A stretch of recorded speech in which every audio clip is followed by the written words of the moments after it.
ഭർത്താവിന് ഒരു ശക്തി പകർന്നു കൊടുക്കുന്ന ഭാര്യ. വീട്ടിൽ ഭാര്യയും ഭർത്താവും കൂടെ കിടക്കുന്ന സമയത്ത് ഒരു സൗണ്ട് കേട്ടു രാത്രി 12:30. ഭാര്യ ഭർത്താവിന്റെ പുതപ്പിനകത്ത് അടിഞ്ഞുകൂടി അകത്തോട്ട് കയറി, ഇന്ന് വരെ കയറാത്തവൾ ഭർത്താവിന്റെ പുതപ്പിന്റെ ഉള്ളിലേക്ക് ചുരുണ്ടുകൂടി കയറും. അപ്പൊ ഇയാള് പറയും, ഐശു എന്തോ ഒരു സൗണ്ട് കേട്ടല്ലോ, നീ ഒന്ന്. അല്ല ഐശു, നീ പോയി നോക്കിട്ടോ. ഐശു ഇല്ല ഇല്ല ഇല്ല ഇല്ല, ഞാൻ പോവില്ല. കള്ളന്മാരെ മോഷ്ടിക്കാൻ വേണ്ടി കത്തിയെ കൊണ്ടുവന്ന് നിൽക്കുകയാണ്. ഇവള് പോവാ, എന്നാ എന്റെ ഇക്ക അവിടെ കിടക്കട്ടെ, ഞാനൊന്ന് പോയി നോക്കട്ടെ. പറയൂ ഏതെങ്കിലും പെണ്ണുങ്ങള്. എന്നാ ഖദീജ ബീവി എന്താ ചെയ്തത്? ഇങ്ങനെ ഒരു വിഷമം വന്നപ്പോ, ഇങ്ങനെ ഒരു സംഭവം ഞാൻ കണ്ടു എന്ന് പറഞ്ഞപ്പോ ഖദീജ ബീവി റളിയല്ലാഹു തആല എന്നെ പറഞ്ഞു, ഇനി അങ്ങനെ സംഭവിച്ചാൽ എന്നോട് പറയണം. എന്താ ധൈര്യം! ഒരു ബഹളം. ആരുടെ? ഇക്ക എഴുന്നേറ്റ്, അവിടെ നിന്ന് സൗണ്ട് വെക്കുന്നു. ഇക്കായി കുക്കായി ഒന്നും വീട്ടിലില്ല, പക്ഷെ ചുമ്മാ പറയണം. വാപ്പ എഴുന്നേറ്റ്. വാപ്പ മരിച്ച് 10 വർഷമായി, എന്നാലും ചുമ്മാ വിളിച്ചോണം.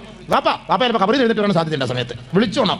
കള്ളം വല്ലാണെങ്കിൽ ഓടിക്കോളൂ. ആളൊക്കെ ഉണ്ട്, സംഭവം നമ്മൾ ഉദ്ദേശിക്കുന്ന പോലെ അല്ല. ഇറങ്ങാൻ സമയത്ത് 2-3 പഴയ ചെരുപ്പൊക്കെ എടുത്ത് വെളിയിട്ട് കിടക്കണം. ആളൊക്കെ ഉണ്ട് ഇവിടെ കിടപ്പുണ്ടെന്ന് അറിയാൻ വേണ്ടി. കള്ളന്മാരും അല്ല ഇന്നൊരു വാതുകൊക്കെ ഇരിപ്പുണ്ടെങ്കിൽ തീർന്നു.